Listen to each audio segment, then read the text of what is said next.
Hello there, world of tankers, and welcome to the channel. I'm your host, CTRL ALT DELETE, and in today's video, I'll be playing in the Tier 10 Chinese Tech Tree Heavy Tank, the WZ-113. A vehicle that is just amazing in literally every single way. It features great mobility, reaching a pretty good top speed of 45 kilometers per hour. It has a reverse of 15, which is pretty decent, especially if you can compare it to a lot of the newer heavies like the 777 or VZ-55.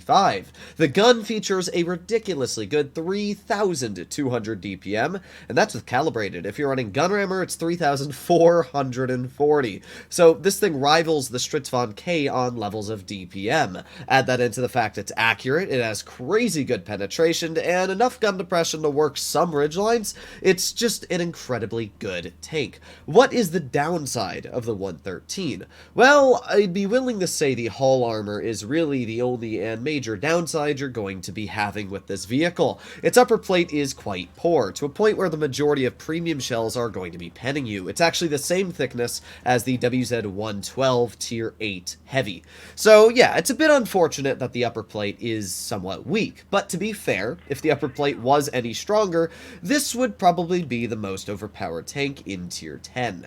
So I'm kinda glad it's not. This battle, it looks like the majority of our team is going medium side, so I'm gonna help them out and see if we can win it. What do we have up against us? We got a Sheridan Stritzvon K and a Progetto 65. Okay, well this should be good. You can see here the pretty decent mobility on this tank. It does take a bit of time to accelerate up to speed, but once you're getting up there, it's just 45 kilometers per hour non-stop, which is, again, really fast for a heavy at that. So we're going to be making our way directly into the front. The enemy does have quite a bit of heavily armored vehicles. We can see the Stritzvon K is rolling up here now, and the Sheridan's trying to play aggressive again. But the good news is that we got the Yag behind me, so if the enemy tries to bite off a bit more than they can chew, they might just put themselves in a pretty uncomfortable situation. Now that shell was really, really lame. 322 damage in that shot. That was, yeah, that was really sad. This thing does feature 420 damage per shot, which is actually a pretty beefy chunk when you think about it. Now we can see that basically everybody on the enemy team has decided to go up top, which is actually really good for us. It means that we can work this lower spot and try and get some shells into our opponent. So, Hori shot, we got a nice 525 max roll into his vehicle, and, well, we'll see what we can do here. We also got the Progetto off to the side, who... Wow, okay. Well, reticle lag, once again, my least favorite thing in this game, has caused me to miss a pretty easy shot. Now we got the Hori, and there you go, nice shot into the Hori. The problem is our team is falling apart pretty fast over here. The Progetto is on my side, the Hori's on my front, and we still got an E4 and a bunch of other nasties in front of us as well. So for now, I'm going to start backing up. I don't really think I gain much from being incredibly aggressive here, especially with my team being quite aggressively pushed on. So we got one shell into the Progetto, and we're going to back up to an angle here that it's going to be a bit harder for him to pen me, but you can definitely see where autoloaders are just cringe to fight in general. I mean, that Prog was able to take 1,057 off of us, and there really wasn't much we could do to counter him, and yeah, it's not going great for our team right now. Good news is that we're pretty healthy still. We got 1,000 health left, and that Stritzvon K is not very healthy. So that's the good news. The bad news is that it's just me and the Sheridan trying to hold basically the entire enemy team. So right now, I would say the most important thing I'm going to try and do is finish off this enemy Stritzvon K, which we were able to do. That was actually quite important. The problem is that the Hori just finished off my teammate, which was not very good for us. So yeah, some good and some bad. We got the Prog on my side, we got the E4 on the front of us, and let's go for a nice shell. Sweet.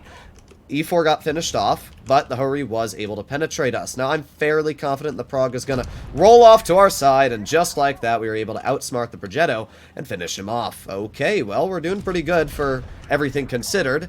I mean, I'm not sure if we're winning this, because especially with our Yo literally losing to a 183, that's pretty sad. But the good news is that all our 183 has to do is... Never mind. I forgot that this is World of Tanks Blitz, and it doesn't matter how skilled you are, your team is going to throw every single advantage that they have. And just like that, our 183 doesn't know how to aim and lost us the battle. That was really, really sad. I say it time and time again, but 183s are not only a reason the enemy can be very annoying, but they are also one of the major reasons why your teammates can be annoying, because they cause you to lose a lot of battles.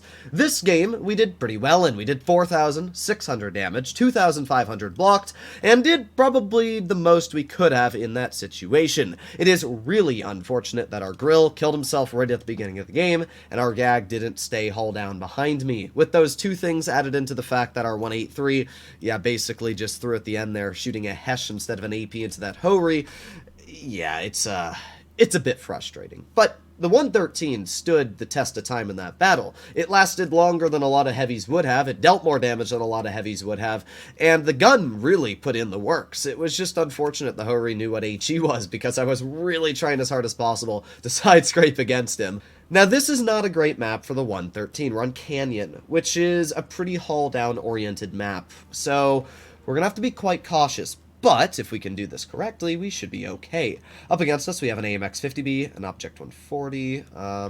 Super Conk is definitely a big threat. We also have a no camo 50B, which is also not running hit points, which means this player is probably not only stock on all of his equipment, but might even be stock on his crew.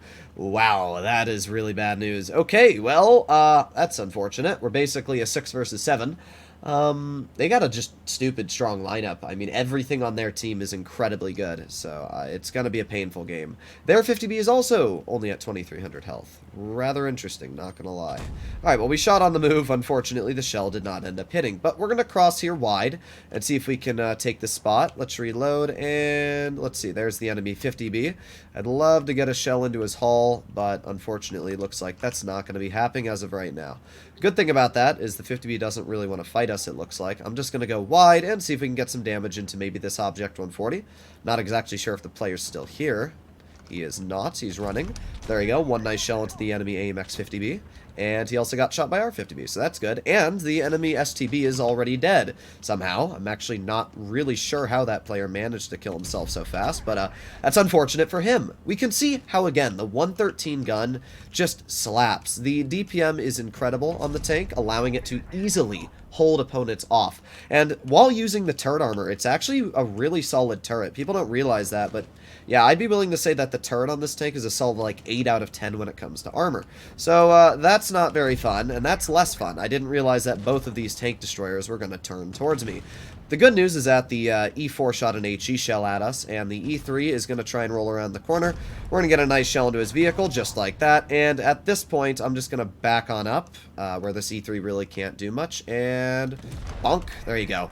I don't know what that guy's thought process was, to be completely honest. I mean, I guess he wanted to, like, bonk us or something, but it didn't go the way he wanted it to, I can tell you that. Alright, well, our E3 is going to finish off the enemy 2 and 10E4, and just like that, we're up to almost 3,000 damage, and the enemy team has 2 vehicles left, a Super Conqueror and an Object 268 version 4. Again, using this good mobility is fantastic late game to get some damage out. We're going to go right now for that AFK Super Conk, because why not? He's literally just free damage, so let's aim it on his LAR plate. Now we can activate our Adrenaline. This is now giving us over 4,000 damage per minute, so here comes our second shell, bonk.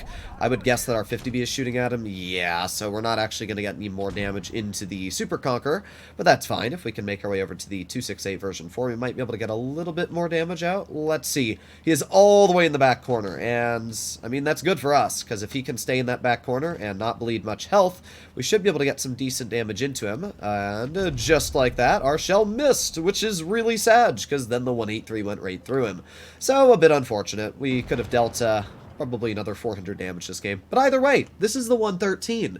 It's a tank that just does so well. The gun is amazing, the mobility is fantastic, and the armor is plenty, especially when it comes to side-scraping capabilities. This game we were once again able to deal 3,750 and just easily come out with a victory. So the 113, I would definitely say in the average player's hands, is probably not a great tank, because you're not going to use the armor correctly, and most likely you'll fall apart. But if you understand how to use the armor, the mobility, and the gun all combined, this is by far one of the most influential tier 10s in the game. Hopefully you enjoyed the video, and I'll see you all in the next one. Bye-bye.